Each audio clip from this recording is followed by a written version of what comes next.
Қазақстан Республикасының президенті Қасым-Жомарт Тоқаев мырзаға мен сізден мынаны өтінемін.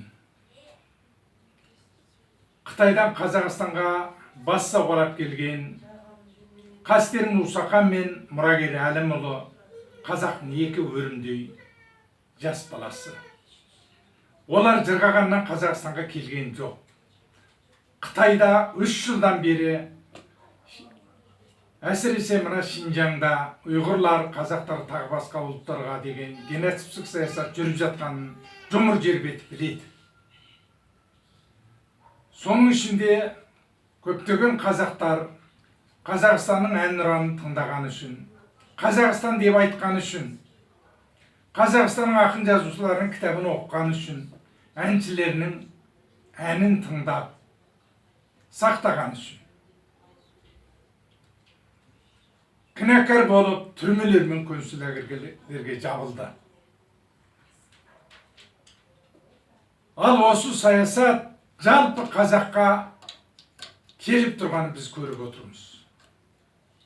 Онда қазақ болып туған үшін, тіпті мұсылман болған үшін, жай ғана намаз оқыған үшін, ұлттық киім-кешек киіп басына жаулық салған үшін жазаланып жатқанын көріп отырмыз. Ал Қастер Мұсақан мен мұрагер Әлімді айтатын болсақ, олар Қытайда өлім жазасына үкім етілетін қылмыс өткізіп отыр. Ол қалай дейсіз ғой? Олар шекара бұзды. Олар тәуелсіз Қазақстанды паналап келді. Торғайда бұта паналайды. Қазақтың өрімді екі ұлы Қазақстанға келмей қайда барады? Басына ауыр күн туса, кім кісі өзінің отанын іздейді? Көк туға келіп паналағысы келеді.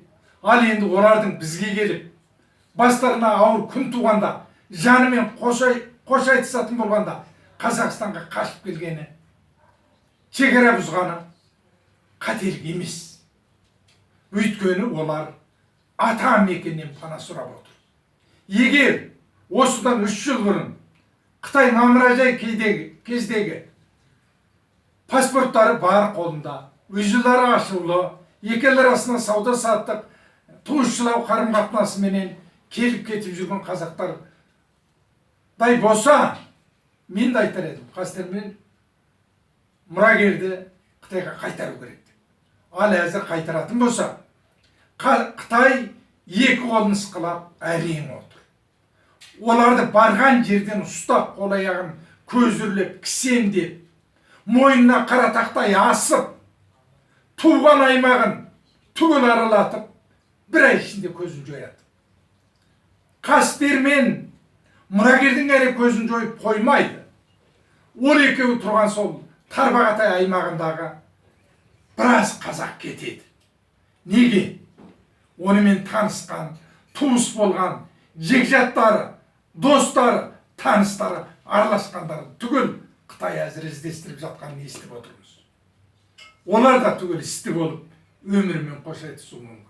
Сондықтан бұл екі баланың қайтуы қазақ үшін ауыр қаза. Егер біз бір қазақ біздің жалғызымыз дейтін болсақ, бұл қазаққа біз пана болуымыз керек. Оны бізде алып қалып, босқын мәртебесін берудің жолын қарастыруымыз керек. Екі қазақтың жап-жас баласын Қытайға қайтарып беріп, қазір 21 ғасыр әлеуметтік желі, интернет дәуір, олардың атылған, олардың өлімге үкім етілген бұйдасы жер әлемге тарайды. Сол кезде қазаққа бұл ауыр тиеді.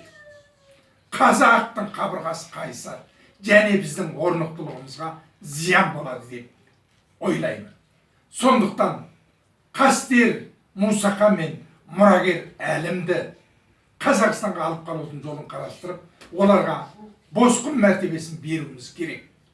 Мен сізден осыны ерекше өтінемін. Құрметпен жазушы Құнанбай Байженұлы.